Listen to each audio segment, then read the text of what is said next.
Broncos country. Really excited to chop up some Broncos with y'all this week. Bourbon, Broncos, and no BS.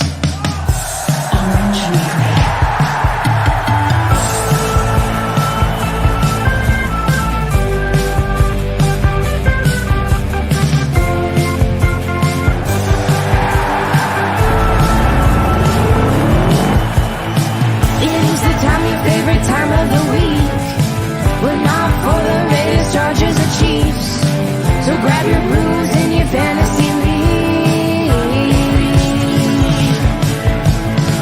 We got that blue and orange blood that you bleed, the most loyal fans there ever could be.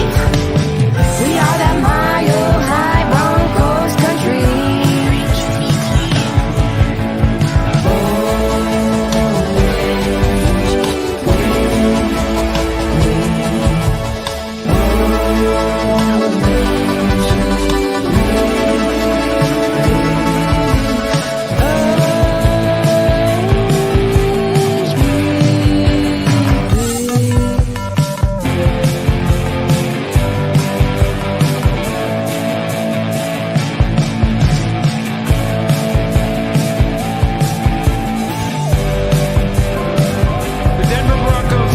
Orange Weekly, fans, brews, and Broncos news. Hello again, Broncos country, and welcome to yet another episode of the Orange Weekly Postgame Podcast, where the Broncos have now dropped to 3-6 on the season, and we're just gonna talk about it today. We're just gonna talk about it. I got John here, and I got Rob Saidi, is how he's spelling it. I'm not sure if you want to explain that to the rest of us there, Rob. But. Thanks, Kev. That reads dead inside. Yeah, that's okay. That's because we are. We are dead unfortunately, that's where we have reverted to. We have reverted to David of last season. Yep. Well, David of most seasons as of late, but I'm pretty sure there's a hidden message with the way that you decided to capitalize letters there. I haven't figured it out yet, but by the end of the show. I thought it was like a Spanish word, and I was like, I don't know. Españolo. No Españolo for me. Oh. That was a fun game, guys. I can't wait. I can't wait to tell that I'm avoiding that. I can't wait to talk about football today. Oh, God. Well, guys, here we are. That's all there is. And normally what we do is we start with, hey, what were we feeling before the game? And, kind of, we all know what we were thinking before the game. Like, we knew how big of a game this was, right? Coming off the bye week, we're all happy. What are some of your guys' takeaways from the game, though? I mean, look, this team is incredibly beat up, incredibly undisciplined. I mean, there's just, everywhere you look, it's like things are falling off the rails there. So, John, you first, man. Like, what are your reactions to the game more than anything? We're starting at the end here. Yeah, we're just gonna be a 5-minute podcast. It's Groundhog Day, man. If we go through the same thing, the Broncos were in a close one. They had a lot of mistakes. They just couldn't get it together at the end. We know the drill. It's happened 6 other times this year. No, not 6. It happens 9. It's happened 9 other times this year. But 3 of those times we won. So those were exciting. But every game so far in the fourth quarter, we have been within 1 score, and a majority. You're right. 6 out of 9 we have lost, and it's just it's rinse and repeat. My takeaways are, I think, up to this point, I never like to make injuries an excuse, but it's gotten to the point where it's just ridiculous. Our depth is being tested every week, and it's getting worse. K'Wan Williams, I didn't even realize he got hurt in the game. I don't know how I missed that. He's out for 4 weeks now. Unsung hero, one of the unsung heroes of our defense, doesn't get talked about a lot. And now we have either Ojemudia or St. Bassie playing our nickel cornerback coming up for the next 4 weeks. So, oh boy, it might be the defense's turn for some leaks to show up for once this season. But well, here's the funny thing. Not looking good. It's not getting better either. Right. Well, here's the funny thing. If the defense finds a way to get some pick sixes or fumble recovery sixes or whatever, they might be a higher scoring offense than the Broncos themselves. Yeah. You know, it's basically what it's come down to. We're going to be in games that our defense scores points. It's like, why are the Broncos or offense ranked number 33 in the league when there's only 32 teams? Well, it's because the Broncos defense was ranked higher. Yeah. And then the offense. Like, I don't know, Rob, what do you think, man? At this point, it's honestly comical. At this point, it is laughable. It is, as John said, wash, rinse, repeat. However, I think the one bright side, and you guys have alluded to it, the one bright side is our defense. Our defense plays outstanding. I mean, for the love of God, we held Derrick Henry to 53 yards the entire game. And that was surprising. Absolutely. I was worried. That was my biggest concern on the defensive side of that game, and they showed up. And the thing that I don't think a lot of people realize is how massive of a human being Derrick Henry is. You think like, yeah, okay, he's a big back. And then when he's like next to other players, especially people on your team that you think are big, and then you're like, holy shit, like he's a giant human being. Right. But yeah, I mean, the injuries at this point, we're down to our third string. Almost our entire offensive line is almost the third string. I think both our tackles are third string, center's third string. It's just our guards. Our guards are our only starters, and I mean, Miners was out most of the first half of this season. It's bad. If you look at our depth chart right now, we only have 4 healthy offensive linemen. I know Quinn Bailey's going to come up again, I'm sure, but we have no injury depth at offensive line. You're right, Rob. It's comical. At this point, I think they should change the name from Denver Broncos to Denver Replacements. Well, where's Keanu Reeves? Dude, I'm telling you, I almost went down the valley this morning and was just like, where do you guys need me? Like, just give me a helmet. I don't even need any other pads. Hey, you know what? Just pay me $3,000 a week. Nothing outrageous. You just tell me where you need me to stand so you have enough bodies to put on the field. Okay. I'll maybe like try to block somebody, as in I'll slow down their progress for 0.3 of a second, but you know, I'll do what I can. 3,000 a week. That's your number. Yeah. Cause I mean, I don't want to come in too high. I mean, I'm a replacement, you know, like Kevin, I'm not going to command like $1 million a week, you know. Kevin, you would pay them $3,000 a week to be on the field. I would actually. Yeah. Well, I start high for the negotiations. Yeah, right? That's how negotiations work. And they're like, no, you're going to pay us $10,000, and then I work it down to where I'm only paying them $3,000. Right? See, so there's negotiation tactics. Maybe Kevin, maybe you could be the first Make-A-Wish player. You know what? Maybe. I would love that. just give him a helmet and some shoulder pad. Don't even give him the rest of the uniform. He's not even wearing cleats. He's just wearing sneakers, and they just give him the ball. Okay, run, Kevin, go. Hey, I'm running down the field. Yeah, that'd be me. And it would probably be better than anything we've seen the Broncos put on the field lately. And Kevin's ass would probably still wind up on IR somehow. Yeah. Probably. No. And when Kevin dies on the field, maybe they'll have whatever number they choose for him right next to, Demarius Thomas, and everyone will go to your number the next week. And right, yes. We number 11, baby. Number 11. There you go. Number 11, that's it. Watch for it. I miss Trendon Holiday. Me too. I miss Trendon. So, look, guys, we know what the problems are. Let's start with the first. We covered injuries. There's nothing we can really do about it other than just suck it up and brace for impact, This is going to be rough, going into next week, looking at the Raiders game.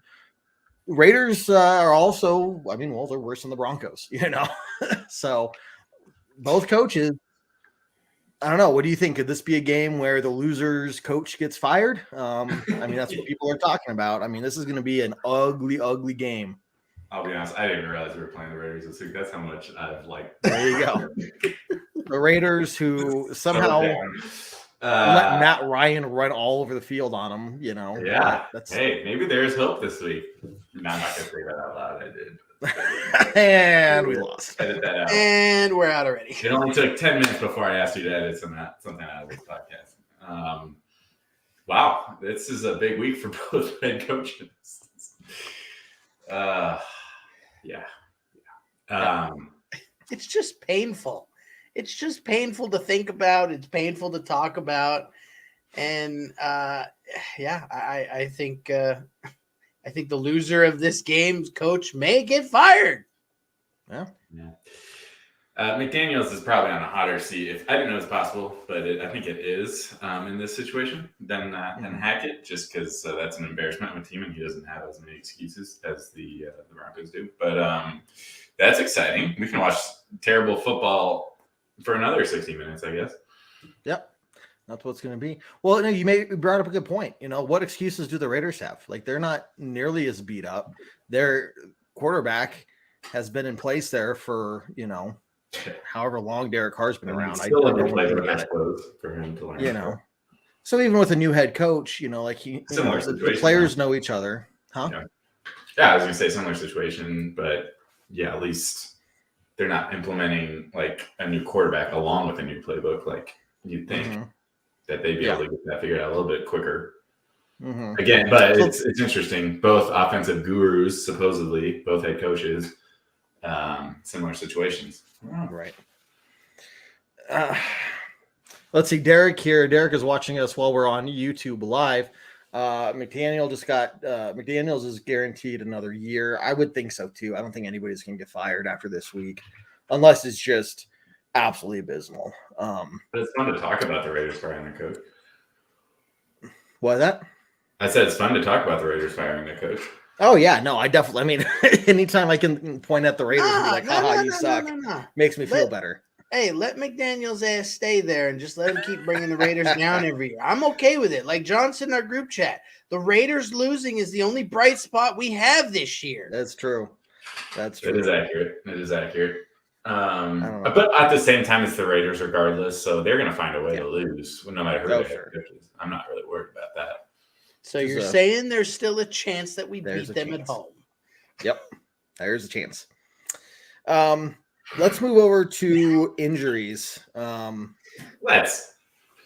Because I want to talk more about injuries. No, I'm just kidding. I don't want to talk more about injuries. What about penalties? So over the bye week, we heard Hackett talking about players are going to be held more accountable for penalties. And that I saw no change on the field on Sunday. What does that mean exactly? Well, they're not going to say, but there's a little bit of docking them pay because I don't think they're going to do that. Are they going to bench people? Yeah. I don't think so. You don't have people to bench. I was going to say we don't have the depth to do that. Yeah. There's a little bit of a glimmer of hope. We had less than 10. Yeah. For only 50. What's funny about that is that they made a comment during the game. The Titans had 9 penalties. They actually had more than the Broncos. So I guess that's a win. We won in one department there. And they were talking about how I think that was their worst game of the season. And 9 sounds pretty good for the Broncos have been doing. We got 8 this game. That was like one of our better games. Yeah. Very true. I just cannot believe that we held Derrick Henry to only 53 yards, 0 touchdowns, and we still lost. Oh, I can believe the losing part. I don't know why. It's absurd. Yeah, it's totally absurd. I know this is a team that let the Raiders run all over us. I hate to say it, but for whatever reason, Josh Jacobs only knows how to play against the Broncos. And the Colts didn't have Jonathan Taylor, but who was it? The Jaguars. ETN just ran all over the Broncos. So coming into this game, if we were going to do that segment of the show, which we just overlooked today, which is fine. I'm okay. My feelings aren't hurt. But Derrick Henry is definitely one of the biggest concerns or interesting things to look for in this game. And we shut him down, I thought he'd easily go over 100 with touchdowns. And he hasn't scored a touchdown this week, which is like the first time in 6 games, and he's playing the Broncos. Like that's got to be a big wake up call to him. Yeah. He's got to feel bad. Oh, for sure. I'll tell you what, Singleton, the linebacker, Watching him hit Derrick Henry and I don't want to say lay Derrick Henry out, but I mean, essentially he did lay Derrick Henry out. That was definitely a bright spot for sure. But yeah, it's just no matter what team we play and no matter how many points we're behind by in the fourth quarter, and when the fourth quarter comes, if we're behind, it's like, well, that was a good game, I guess. I don't even know what to say. Then the sad thing is we were in this game up until the final drive. Like, we had a chance to tie the game, and I don't know about you guys, but I had zero hope that was going to happen. Yep.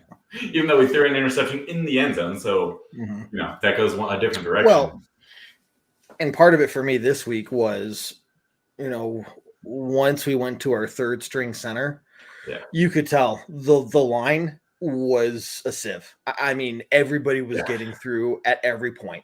There was no cohesion amongst that group at all, In that regard, and so at that point, it's like there's no way you're going to give Russ any protection or allow for any runs to get you, even. It's just not going to happen. Yeah, in that regard, like, that final drive was kind of impressive that we were even in that position. Yeah, it really was. Yeah. But, all hope was lost for me. I mean, the Jags game, we won, but did I really come out of there being like, ooh, I can't wait for 2 weeks from now when we go up against the Titans? I didn't. I was dead inside like you, Rob, and a lot of Broncos country. And, once you get to that level, though, it's kind of not as bad to watch. It's like Nirvana. It's just like it's just so relaxing. We might have a chance. Oh, no, we didn't. No, we don't. Okay, just moving on. Don't even let the heart rate go up. You're just like, no. The entertaining point was, I was watching the game, and every time something happened, I'd not yell, but I'd get pissed off and whatever. And my girlfriend's like, your team sucks, right? I'm like, yes, dear, I know. Thanks for reminding me. I don't love them. I'm going to go back to watching the game now. Nah, she's a good sport. She puts up with my antics. What is she doing during the games? Is she watching alongside with you, or is she like on an iPad or something like that? Yeah, she's on her phone watching, reels and Christmas movies. No, not Hallmark Christmas movies. Yeah. No, that would be my mother. Shout out to my mom. I've already watched 10 this year. They're great. The Hallmark ones. Yeah. Did you Kevin, you cry, don't you? Every time. What? Did you watch the one about the caterer? Is that the one where the lady is like a really strict businesswoman, doesn't want to find love, goes out to like the mountains? Sounds like yes. Yeah. Okay. Yeah. So Yeah, that's a good one. I've also just described every Hallmark Christmas movie. I was gonna say that's like all of them. They all have the same. They all have the same freaking plot point, and it's just different characters in different cities. That's it. Exactly. It's all the same thing. Welcome to week 10, and we're talking about Hallmark Christmas movies because that's it's more. Well, we're talking about this stuff because we're waiting for Richie to join us here in the chat. You missed a lot. The show's over. Hey, FYI, I don't know if y'all have seen Richie as of late, but I happened to catch one of their shows, and Richie has shaved his beard off completely. What? And I was very confused. I was like, that's not Richie. And then he kept talking, and I went, shit, that is Richie.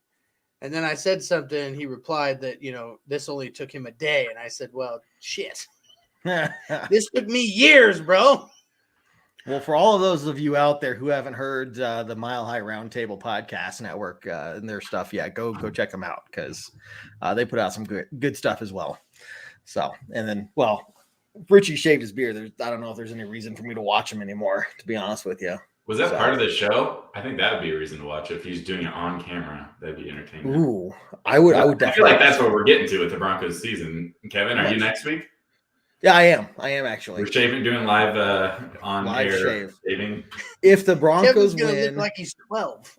I'm not going to say this because I don't want to shave my beard, so I'm just going to shut up now. See, Richie said his beard is back. Thank you. Beard is back. Okay, I can watch again.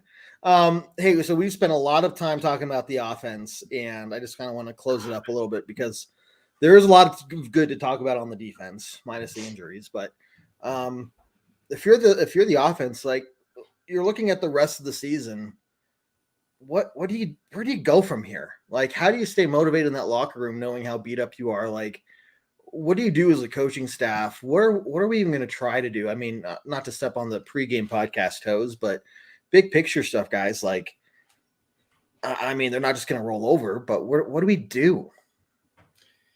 It's a question that this coaching staff has to figure out because they got to motivate them somehow. You can't just be like, well, I guess we're just not going to play offense this week, although we've pretty much seen that through 9 games. But it's a good question because look at this depth chart. Half the starters they have a big O next to their name. Yeah. I don't know. I don't have an answer to your question, Kevin. I'm sorry. Rob, do you have a good answer? Yeah. At this point, I'm going to give you my best guess here, but as they say, it is next man up. So obviously, we're going to have our third string players get some reps. Hopefully that'll make them better for next season. Yeah. Honestly, at this point, this season's kind of a wash. I hate to be that guy, but it really is at this point. Jared can get out his abacus and whatever the hell else he calls it and flip them back and forth 9,000 times. We're basically eliminated from the playoffs. I've accepted it. But the only positive I can get out of it is we're going to have some great reps and time for, the guys that don't really get a chance to play in live games. We're going to get a chance to see what these guys have, if anything. And I have a feeling there's going to be a lot of changes in the offseason as far as players are concerned. The coaching staff, I don't exactly know because, 6 freaking times we've had Coach Hackett get up there, and I don't want to say fire him. I don't want to say get rid of him, but 6 freaking times he's gotten up there and, well, it starts with me. Well, 6 freaking times, y'all haven't figured this shit out by now? Mm-hmm. So I don't know. That's about the only positive I got, Kev. Sorry. No, don't be sorry. You're good, man. To me, it's not even that we don't have it figured out. It's that we look like we did in week 1.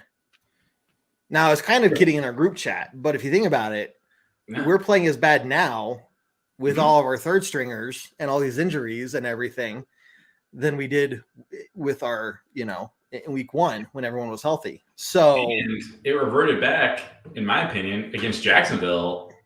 It reverted back to week 1 as far as like the coaching mistakes we were seeing. We were seeing some weird, just play call, just timeout usage, and just like all these weird delay of games on punts and kickoff. I've never seen a delay game on a kickoff. What was this about? Somebody on the sideline eating a hot dog, which is why they had the delay of game for the punt or whatever. I didn't see those same type of mistakes this week, but the offense isn't getting better. Okay, you have excuses because of injuries, but you're not making improvements anywhere. And Russell Wilson, he snaps the ball and he's got people in his face right away. We're still going to Richie's comment here about starting in the shotgun position. Your second string center, Graham Glasgow, who honestly might be playing better than Cushenberry when he went in. So that was actually a spot that I was kind of excited about to see. Yeah, it was. And of course he goes out very early in the game. And first snap with a rookie undrafted center, and you're going to put him in a shotgun position. I call me crazy. I've never played center at the high school level or the NFL level, believe it or not. But I feel like a shotgun snap's a little bit more tricky, and you have to have timing a little bit down better with the quarterback than going under center. But nope, we don't make that adjustment like everything else. And I'm glad you said that because I thought the same thing too. I'm like, if anything, like his first snap in an NFL game, like put Russell Wilson under center, like make it an easy one, like at least get that part out of the way. Was that really going to matter at that point? No, but they're obviously going to do 1,000 of those, this week and stuff. So, and to his defense, I expect that to put it right in Russ's hands. He snapped it right to him in the chest. So, there were a couple that were a little off. It's not like any went way over his head or anything like that. Not like Peyton Manning in the Super Bowl where it goes over his fucking head. Yep. It's just like the idea behind it is like, give this guy like, make it easier on him. He's like, set him up for success. Yeah. Man, and I honestly, I didn't even think about it until now, but man, with that first offensive play, Jerry Jeudy goes down, and it's just my gut just twisted into a knot. I'm like, okay, there we go. And the best is, Kev, the best is when he goes down, your instant reaction is, okay, ankle, ACL, he got tangled up, he stepped on the guy's foot. He didn't. It was the freaking turf. Yeah. Wow. Like, I don't. Can we start a GoFundMe for Jerry Jeudy and ankle braces? I swear to God. Something. Jeez. Well, Fidel makes a good point here. At this point, I hope the Broncos lose out and get a good draft pick. The one thing to keep in mind, everyone, is our first round draft pick is tied to San Francisco and how well. So it doesn't matter what we do. It's going to, affect our third round pick. But we don't have any of our own in the first or second round. So we actually need San Fran, huh? I guess that's something to root for, our third round pick being a little bit higher up. Yeah, right. Which at that point, whatever. But we actually need San Francisco to lose out for us to get a better pick. Like, it's not even tied to, like, we can't even tank for whoever. Like, that's not up to us this year, So Fidel, it's our draft pick is not going to be tied to our win-loss record this year. I'm kind of hoping that he was being sarcastic there, but if not, that's okay as well. But I think we're going to start having people say that, and just a reminder to everyone, like, it's something that we haven't really seen here in Denver. When was the last time we traded for a first-round pick from another team? Like, I can't remember. So, well, we got Tebow. Yeah, that was a while ago.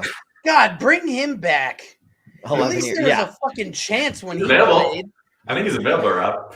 Maybe. Do you remember those games? They were like heart attacks until the very end. But you know what? He won, damn it. Yeah, geez. Let's move over and talk real quick to your point, Kevin, about Jerry Jeudy. I mean, that is one relatively good news that came out today, that it's not as serious as we all thought it was, right? As soon as you saw that, and Jason brought it up in our group chat, but you assume it's a season-ending injury, that he's not going to get back on the field this year because those non-contact injuries are so bad a lot of times. So some relatively good news. Now I'd be surprised if he plays this week, but it doesn't sound like it's as serious. And what's his name with the cast on his arm? K'Wan Williams. What was his deal?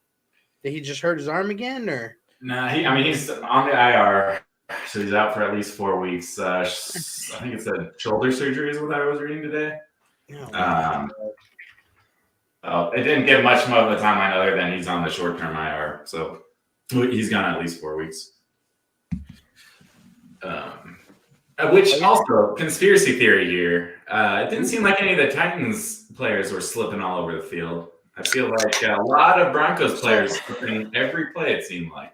Yeah, and I thought I heard was that our game near the beginning of the game? They talked about how some players swapped out their players? So the whole Titans team? Is that what I heard? Well, no, I don't. They didn't specify. I just remember the reporter talking about some players swapping out their cleats for different types or something. 53 of the players on the field came prepared to this wet, slippery field. It's an interesting point. It's like when you're playing in Gillette Stadium, and the opposing team's headsets all go down, but the Patriots don't go down. And of course, if one side goes down in the NFL, the other side has to turn theirs off. But when you're expecting it and you're already ready for it and you have a plan in place for it, when it happens, it's much easier to adapt, right? Just go back using fucking hand signals and smoke signls for crying out loud. But it's like, hey guys, when the headset goes down, here's what we're going to do. Like, don't be caught off guard. But still, what? Who is our equipment people, for crying out loud? Yeah. We should have 53 pairs of different cleats every freaking game. Well, I'm sure we had the cleats. It's just a matter of if we use them or not. It's just a lot of sliding around, which is weird because it wasn't. You couldn't blame it on the turf field. That's what a lot of the news is this year. Like, you know, everyone wanting every stadium to have natural grass. Well, Tennessee has natural grass. So, and thank you, Richie. You're right. It was knee surgery that K'Wan Williams had today, I believe, out 4 weeks at a minimum. So, thank you. Looking at the defense, guys, because I do want to give them mad props. Wait. Before Okay. we move on to the defense, can we just give a small round of applause and a shout out to Virgil for getting his first NFL catch, a touchdown, let alone 66 freaking yards? Like, congratulations to you, man. Way to go. Huge, man.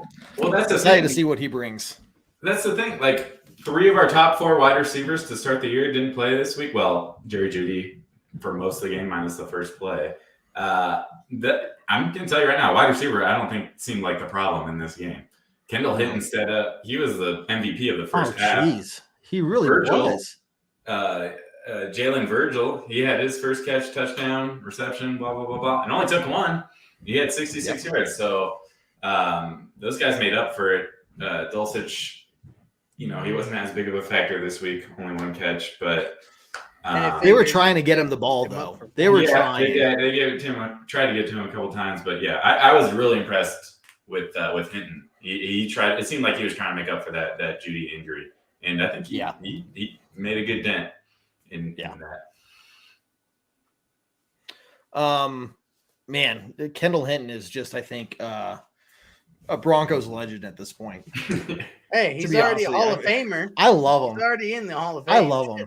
Yeah. When I see number 9 out there and I see him catch the ball, man, I get so pumped up for that guy. Like, I just love it. But Greg Dulcich, it seemed like there was maybe just the timing just wasn't quite there.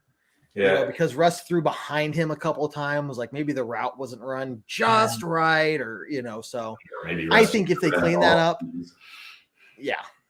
so I like the connection building there. I think that's going to be this huge. was actually his worst game of the, I think, 4 that he's played now. Yeah, it is. It was his worst one. He's a rookie. There's going to be rookie games out there for sure. So not going to hold that over his head. I think also a big problem was Wilson he had a lot of these long down the field passes as if KJ Hamler was out there, and KJ wasn't playing. Yeah. So I think a lot of it, like, bro, you have to understand your receivers and the players that you're on the field with. You have to know who's going to be that KJ-like player and who's not. And there were several passes. I was like, why would you throw down the field when KJ's not on the field? Right. The bigger question to me there, and we brought it up a lot, is on 3rd and 5, where are we taking these 40-yard bomb shots? Yeah. Moon shots. Just get the 5 or 6 yards. It's like we don't know how to run 6-yard routes or 7, 8 yard routes with these guys to get that first down when we only need 5. Like the first drive of the game, it looked good that on 3rd and 10 we got 40 yards on that 3rd down play. But why are we doing? Why is that our go-to on 3rd down when we only needed a certain number of yards to get it? Yeah. Agreed. Tough to say, guys. Tough to say. I wish I was in the, had a headset on and could understand what those guys are saying and their code talking everything and calling the plays. And Kevin, maybe you could be like the latest player coach and you could only pay $3,000 a week to the Broncos for that position. Okay. I'm good with that. Yeah. I'm good with that. I'll head down to the Valley in the morning. I'll let you guys know how it turns out. Yeah, let us know. I'll just walk in with my resume and be like, I'm here to offer you my services. I can't see how that wouldn't go well for you. Right. We're going to get a text message. Hey, Kevin's been arrested. We have a GoFundMe started. God damn it, Kevin. Fuck. You wouldn't leave the GoFundMe do we have at this point? Why did he handcuff himself to the door of Dove Valley? Like, that doesn't... I'm not leaving here without a job. They bring out Kevin, that'd only be a 3rd offense of doing that. Yeah, I know, right? Can you have a restraining order from a team? I know not, Probably. I mean, if there is a way for them to do it, they haven't done it yet. So, It's because they take Once that pity on happens- Kevin every time. once that happens, I'll just change my name and change my identity and start over again. That's how it works. But that's a lot of money. So I'm hoping that this route works first, and I'll just keep harassing. It's like The Office, Kevin. You have no shortage of names available to exactly. Then it'll be the post-game podcast with Dan, Kev, Rob, and With John. Dan Kev. you. That Devin Candino, guys, I'm telling you, he's like our number one YouTube supporter. Devin Candino, man, you're awesome. Kev Dan's at least his 10th name. Oh man. My last one, yeah, no, jeez. So look, there were some bright spots in this game, and it's tough to see them through all the crap that we're seeing week in and week out. Defense is pretty good. I didn't see any issues with the snapping of the special teams plays. Well, you're better than me because I don't even know who the hell our long snapper is. Yeah. You're grasping for straws. Raboni? Come on. I don't know. You call yourself a Bronco fan? Apparently not. Shit. Well, I know Another it's the position second where we have a string. player I know. at IR. How many teams have an IR long snapper? Yeah, we do. It's Yeah, just- that's our second string long snapper. Yeah. Hey, we have to Oh, have Pretty well. the number one in something, John. Shit. I don't even think we're number. Hey. The sad thing is, I don't think we're even number one in injuries. We're like, Hey, we actually I Workhorse. read a thing that said we have the number one defense for least amount of points scored. But yet our offense is 32nd. So we literally have opposite ends in the record Yep. books right now. Yep. Average points per game scored against the Broncos are 16.6. Average score for the Broncos is 14.4. All we need, guys, if we had gotten an extra field goal in each one of these games, we could be 8-1. Like, yeah, on unfortunately, average. we're trending in the wrong direction here. Yeah, Pouring the salt on the wound, Kevin. just saying, like, that's absurd. 14.4 seems high to me. Yeah, that's what- Yeah, that's where the what hell did the- the point four come from? When you average it out, Well, Yes, Rob, you you see how divide. math works. You take your total I- points and you divide it by the total games that you've played. it's like a remainder. All right, listen here, Mr. Mathematician. Where's the I don't have abacus? my I don't abacus believe on you me. until Exactly. I see you use the abacus. We'll have Jared explain it visually tomorrow night. Oh God, that's gonna take 2.5 hours. Because he's gonna have to start over 15 times. Yeah, it's a very complicated process. It really is. It really is. So I'm just kidding. We love you, Um, Jared. Don't kick me off. Can we Oh, just he put it in is. the description field of this podcast? This week, John teaches Rob how to do averages. I'm going to. No. Go ahead. This week's intro is probably going to be like, "Hey guys, we're back, and you know the drill. Just enjoy." You know what's fucked up is on my resume in very fine print it says not a mathematician Jeez. with a sad. Well, what do you guys face think at the about? end. What do you guys think about the defense in terms of? I mean, obviously, I don't know how they're doing, but is this sustainable going into next year? Because obviously, we've wasted an amazing defense this year. But what do you guys think about this defense and staying intact going forward in next year? Well, Kevin, first of all, I'd like to congratulate you on your persistence because I feel like you tried to get to this topic about 20 minutes have. ago. I have. I'm trying to keep 4 the show- attempts at it, and here we are finally getting to the defense.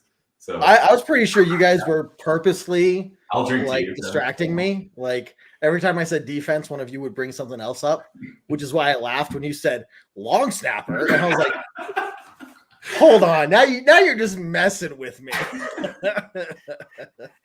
Like who talks about the long snapper?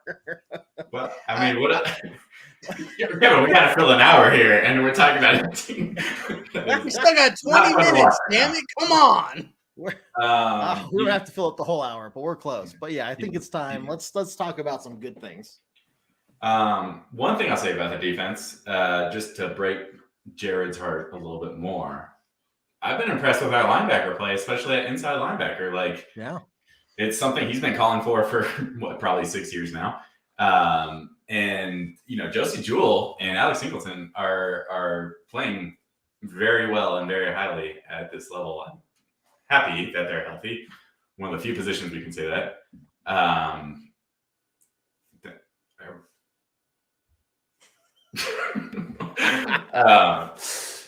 And yeah, they're playing amazing, and Evero's getting everything out of these guys, and it's impressive because they've had just as many injuries, it seems like, as the offense, and they still are performing at a top 5 level.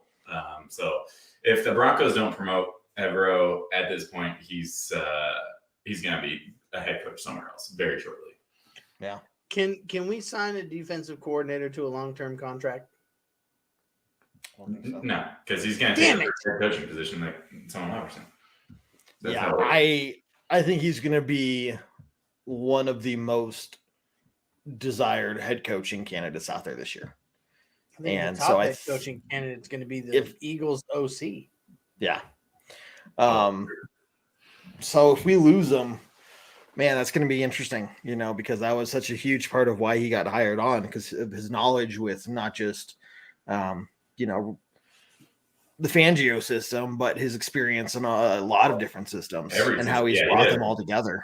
Yeah, he's kind of in all in his coaching experience, Yep. which is impressive. Because, coming into this season, wasn't that the big question mark? We have this untested defensive coordinator. We're going to kill it on offense, but how's the defense going to look? Our defense has been so good for so many years, but now, we don't trust this guy. And here we are, week 10, and total 180. Yeah, totally. And now we look like a bunch of horses' asses. Broncos asses. Okay. Thank you. Yeah. Jeez. Sorry. Oh man. No, look, there's a lot of skill there. It'll be interesting to see what this defense looks like when we get Gregory back. Yeah. Not having Simmons out there, I really think that flea flicker that we gave up. I think if Simmons had been out there, Simmons had been out there, been okay, because if you go back and look, PJ Locke who was the replacement for Simmons, is the one who bit off on it, and he dropped down real far, and then he collided with 27, which is why Mathis. Yeah, thank you. Which is why the Tennessee player was so wide open and able to go in. So if Simmons was there, he had it bit off on that. Players would have collided into each other. That could have been a touchdown that would have been at least avoided on that play, potentially. So, and I think PJ Locke played pretty well otherwise. I mean, look, this defense still, and it goes back to you shut down the running game for the Titans. It's huge. That is easy. Yeah. But how do you blame the defense? Yes, they gave up 17 points, but okay, let's say they only gave up 14. Were we still going to win that game? I don't think so. No, because we still would have needed a touchdown to win. Yeah, exactly. So there's some good news there that Justin Simmons, he was questionable for this game, so maybe he can come back this week. So there's some good injury news potentially. But Surtain is playing lights out. He is playing like a Hall of Famer in his second year. I think they had him ranked number 3 as far as defensive players of the year go, which on a team that's 3-6 would be pretty monumental to win a defensive player of the year. But he's playing lights out. He takes away half the field right now. He does. Let's see. Richie says Henry only had 55 yards. He has only been held to that a few yards once in that game, or to that few yards once, and that was that game. Another stat I saw was Henry hasn't scored a touchdown against the Broncos defense at all, ever. Really? That's interesting. So, on average, it's 63 yards a game with 3-point-something yards per carry on average, but 0 TDs against Denver. Rushing TDs anyway. I don't know about passing, but rushing TDs is what it is. I wonder how many teams that Henry hasn't scored against, because I feel like there's very few. Yeah. No, that's a very good question. So, but Richie also brings up another point talking about Simmons being out and PJ Locke in that play. Caden Stearns is the other guy that would normally be in there. Probably switching between him and PJ Locke, him being on IR too, just another injury that affected this game. Oh, yeah. Oh, man. Well, what do you guys think in terms of defense for the rest of the year? I mean, I think the biggest concern I have, and they're professionals, they're not going to just stop trying. No. But look, they're always playing for that next contract, that next year. They got to prove exactly. Here. They're not going to give it. You're right. They're professionals. They want to do their best on every single play. It doesn't matter what the score is. That's how everyone should be in their job. And if they're not, they should probably find a new job. So they're going to keep trying. They're not going to be like, well, this team is garbage. I'm just going to not play this week. They're going to be off a team here very soon if that's right.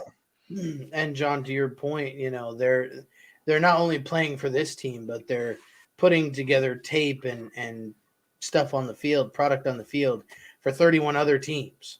So, at one point, they're going to have to, put their best foot forward and, prove something to somebody somewhere. Unfortunately, we will wind up probably being the short end of the stick with a lot of players because they're going to get massive deals somewhere else, and most of our money is tied up in fucking Russell Wilson's contract, who, by the way, is not playing to that standard whatsoever. No, he's not. But at the same time, I believe our salary cap's still number 3 going into next year. So we're still in good position to pay the players who want to play. Bradley Chubb, I don't think we talked about this. I don't think we talked about it. Yeah, I think we did. Getting he's the number 6 paid pass rusher now in the league. There is no way the Broncos were going to pay him that type of money. So, nope. Again, a decision from Patton, I'm not saying he doesn't deserve it because I think he does. I think he's a great player. I just don't think the Broncos are willing to take that risk on him. So at least we got something for him. At least we're not just sitting here letting him walk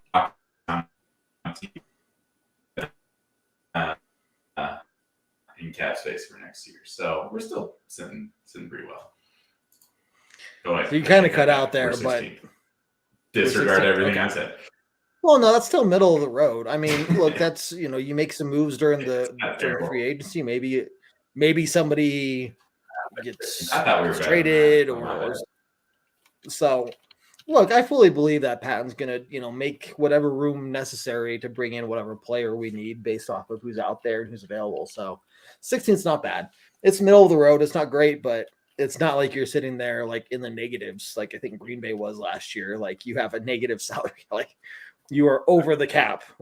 I'll buy a lot. Yeah. So, well, that's the Saints every year lately. Oh yeah, Saints. And they somehow still put a team out there, and I think the Saints are the same records as the Broncos. So, yep, there's that to look at. We sure are. Well, hey guys, let's start thinking about some closing comments here. Rob, pass it over to you, man. Just here we are. Broncos are 3-6. Another close game, but just came up short again. Where are you looking for the team to go from here on out, man? Kevin, all I can say is pain. It is painful right now, but it doesn't mean I'm not going to watch the games. I'm not going to hope that we're going to win, even though I am dead inside since, my lowercase capital case didn't exactly work out like I wanted it to. But, it's painful to watch right now, but I'm still holding out hope that, maybe we'll get our head out of our asses and stuff will click. But at this point, with the next game coming up, I say this every year, fuck the Raiders. I want to beat the Raiders. We have to beat the Raiders. For the love of God, please let us beat the Raiders.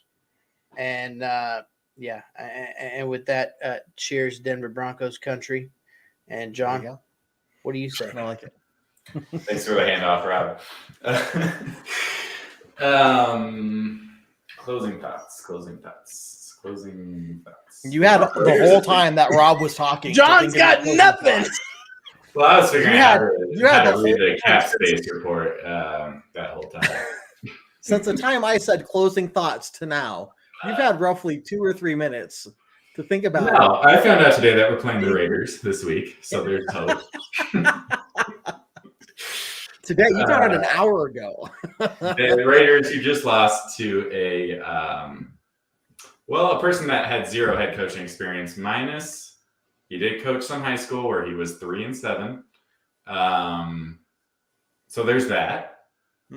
Wait. Can I just interject for half a second? Like, he played center in the NFL with Peyton Manning. Like, if that doesn't count as some kind of coaching, because like you have to keep up with Peyton Manning, who is a freaking genius. Hey, I'm not against Jeff Saturday as a head coach because one, they just won, so he's the only undefeated head coach in the NFL right now. Hey. And actually, I watched him on Pat McAfee show today, and that guy, I would play for that guy. Like, put me out there. That guy is awesome. Like, he seems like that. He might do very well as a head coach. Still, I want to make fun of the Raiders, so it's embarrassing for them. So there's hope there. And maybe, we still do have Russell Wilson as our quarterback for what that's worth. So, maybe we can score some points this week. It's hard to say. It's not impossible. But, let's keep this rushing defense going that we played against the Titans, because I swear if Josh Jacobs has another 150-yard game against us, I'm going to lose my freaking mind. Yep. Group chat's going to be on fire. Oh, yeah. And I'll be at the game, so I'll be, it's going to be rough if that happens. But that's kind of where I'm at. Like, if we can shut down the run game and learn the lessons that we did from, the last time we played them, we have a chance. And that's pretty much what this team is good for this year, is you're going to have a chance. Yeah.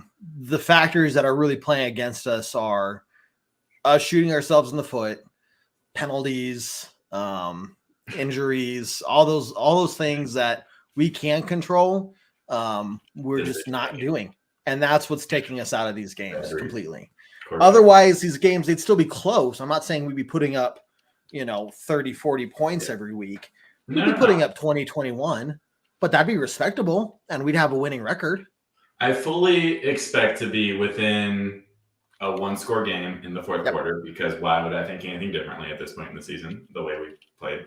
And then to be let down on, the last drive, second to last drive. I don't know. One of those two. Yeah. There we go. Well, that's your 2022 Broncos for you. And we're just going to enjoy the fact that it's still football season for a while longer before we go to the dark ages of when is the offseason? Summer. Can we look forward to that yet, or is it too soon? Look forward to the offseason? I mean, I get what you're saying, but it's too soon. When do we start looking forward to that? Like December. Can I ask a devil's advocate question? Yeah. I know we're making the playoffs? No. Playoffs? No, we're not making playoffs. No, the question is do we think that we're going to wind up going through another head coaching carousel for next season? I don't know yet, man. Still too early to tell. The only thing that gets me is we could say, hey, we're going to give you another chance with a healthy team. Yeah. But on the other side, hey, you sold yourself as an offensive head coach guru. Yeah. We paid and gave you Russell Wilson, and we were the 32nd ranked offense in the league. You're done. I could see it going either way. Yeah, I think Jason, again, bringing up Jason, he does exist. He will be on the After Dark? Night After Dark. Yep. There we go. I got it right. But again, he made a good point. Like, Hackett's going to get another shot just because it's going to be like, do you have a shot when anybody is healthy on this team? Like, let's look at that. But I wouldn't be surprised if, we're looking at the bye week next year, and that's when we're talking about making a coaching change. I think I don't know. Unless it's ownership coming down and saying, no, I want to totally get the system. We need to start fresh here as far as coaching goes. But I think that's the only scenario I see that happening. I think Peyton, at least George Payton, would want to give him another chance. Way too early to talk about, though. 9 games into the season. Yeah.